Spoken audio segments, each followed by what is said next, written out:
प्रणाम सुकर. आणखी काय मागू तुला? आयुष्यात खूप दुःख दिलीस, सहन करायला लागलास, पण आता एवढं चांगलं आयुष्य दिलंयस की तुझ्यापुढे काहीच मागं असं वाटत. फक्त तुझे आभार मला विसरू.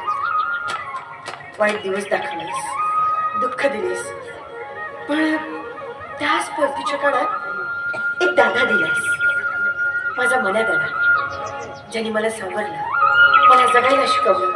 एवढंच नाही तर आपल्या या घरात मला आश्रय सुद्धा दिला. खरंच या स्वार्थी जगात कोणच कोणासाठी एवढं करत नाही जेवढं माझ्या मना दादाने माझ्यासाठी केलं. तुझ्याच्याने फक्त एकच प्रार्थना देऊ, माझ्या दादाच्या मनातल्या सगळ्या इच्छा पूर्ण होतील आणि आमच्या या घरावरती तुझी इच्छा तुझ्या अशी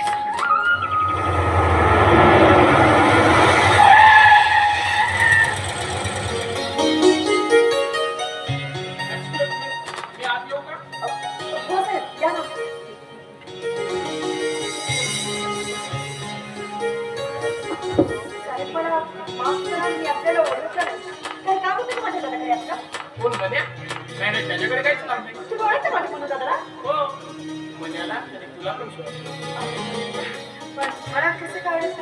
कारण मी तर नाही ओळखत आपल्याला. अरे माझ्या बहिणीला कसं ओळखता? मी माझा आधी परिचय करून देतो. मी वैष्णव कदम.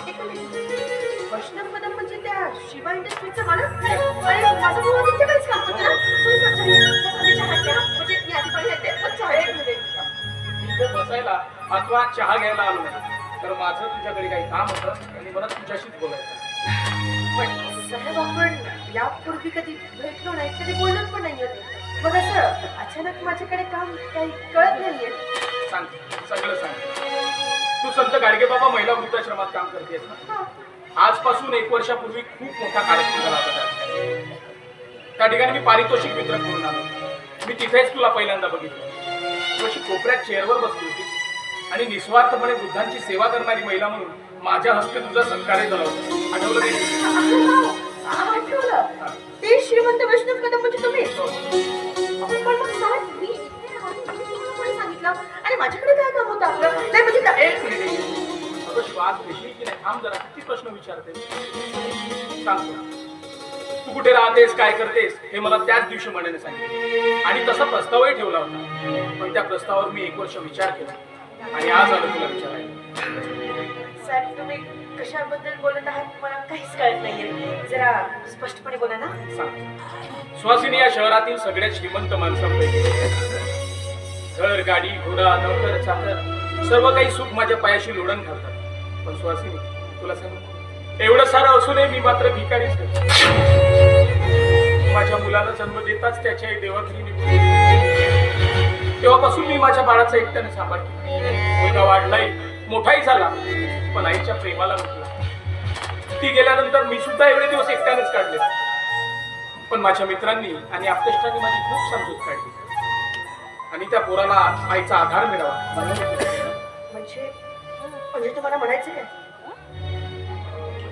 मी तुला मागणी घालायला. अगं पण मी तुला सर मागणी घालायला होती, तुझ्याशी लग्न करायचं. प्लीज ज्या आशेने तुम्ही इथे आलात तुमची आशा कधीच पूर्ण होऊ शकत नाही. तुम्ही जाऊ शकता इथून. अगं पण काय शक्य नाही? काय कमी आहे माझ्या? हे बघ सुहासिनी, अगर रखरखत्या उन्हात तनवानी पायाने चालत जाणारा वाटसर ज्याप्रमाणे सावलीसाठी झाड शोधतो ना, अगदी तसाच मोठ्या आशेनं आलो. पण साहेब अशक्य आहे. आणि काय म्हणतो तुम्हाला माझ्याविषयी? काय जाता का माझ्याविषयी? माझं आयुष्य, माझं पूर्व आयुष्य मला काहीच माहिती नाहीये साहेब. आणि हो, माझ्या एका प्रश्नाचं उत्तर द्या. तुमच्या बाळाशिवाय मीच का हो? त्याला प्रेम वाढता देण्यासाठी मीच का? या जगात अनेक स्त्रिया मग मी माझीच निवड का केली? आणि जर का लग्न करून मी तुमच्या घरात आले त्या संपत्तीसाठी त्या बाळाचा छळ केला तर? सुहासिनी, सार्थक तुझे प्रश्न. तुझ्या मनातील येणाऱ्या सगळ्या शंका मी मान्य करतो. पण सुहासिनी, तू आणि तुझं पूर्वायुष्य याबद्दल सर्व काही जाणतो. नवल वाटलं ना? अरे तू साकोली तालुक्यातील एका छोट्याशा खेडेगावात अत्यंत गरीब घरची मुलगी, पण दिसायला सुंदर म्हणून एका श्रीमंत व्यक्तीने तुला आवडलं. पण दुर्दैवाने तो तुझा नवरा एवढा नीच आणि नालायक निघाला की तू गरोदर असताना त्याने तुझ्या गर्भाचं लिंग परीक्षा मुलगी आहे करताच त्याने तुला गर्भपात करण्याचा त्याचं काही ऐकलं नाही. त्याने तुला मारलं, छोडलं, नाही तसा अत्याचार केला. शेवटी पोटच्या गोळ्याला वाचवण्यासाठी एका अंधाऱ्या वादळी रात्री तिथून तू निसटण्याचा प्रयत्न केला. तुझ्या नवऱ्याला चढतात त्याने तुझ्या पाठलागावर गुंड पाठवले. त्यांनी तुला रस्त्यात पकडलं आणि तुझ्या नवऱ्याच्या स्वाधीन केलं. तुझ्या नवऱ्याला तुला बेदम मारलं. तुझ्या पोटावर वार केलं तरी फेकून दिलं नदीच्या काठी. त्याच वादळात तुझ्या नवऱ्याच्या गाडीचा अपघात झाला आणि त्यात तो मरण पावला. इकडे जखमी अवस्थेत बेशुद्ध अवस्थेत तू मृत्यूच्या हाती लागली. म्हणून तुला दवाखान्यात नेलं, तुझी सेवा शुश्रूषा केली. पण सुहासिनी ज्यावेळेस तुला जाग आली त्यावेळेस मुलगी हरवून बसली होती, साधी विधवाई झाली होती.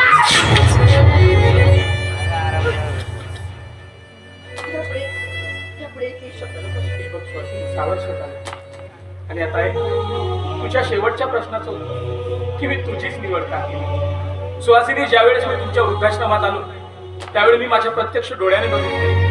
अगं त्या वृद्धांशी तुझं कुठलंही रक्ताचं नातं नसताना सुद्धा तू त्यांची जी सभ्यतेने सेवा करत होतीस त्याच वेळी बघितलं आणि ठरवलं की हीच माझ्या बाळासाठी अगदी योग्य आहे करू शकते. मग सांग सुहासिनी, देशील मला सांग, होशील माझ्या बाळाची आई?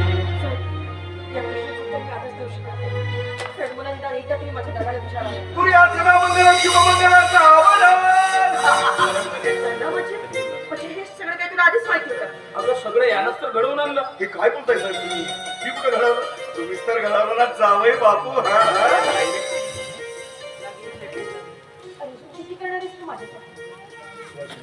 तुम्हाला दादा म्हणते तर मी माझं कर्तव्य पूर्ण केलंय ग. आता तुला तुझं कर्तव्य पूर्ण करायचं. जा साहेब आणि दे त्या बाळाला आईचं प्रेम आणि म्हण त्याला बाळा मीच तुझी आई. आणि हो आता मंदिरात चला आणि देवाचे दर्शन घ्या. हा तत्पूर्वी हे हार एकमेकांच्या गळ्यामध्ये घाला.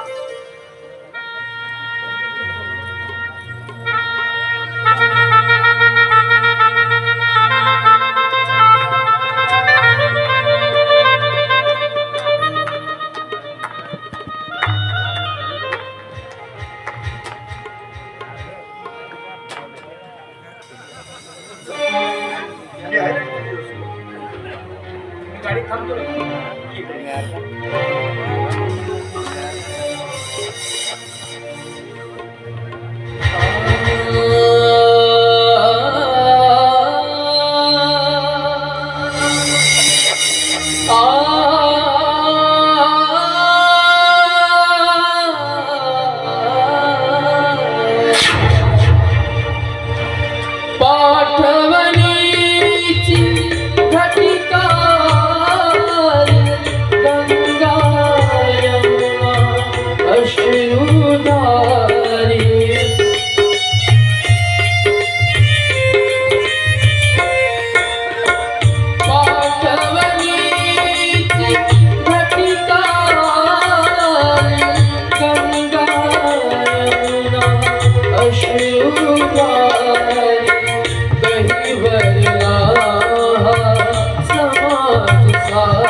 माझ्या बहिणीला सुखी ठेवले, सुखी ठेवले.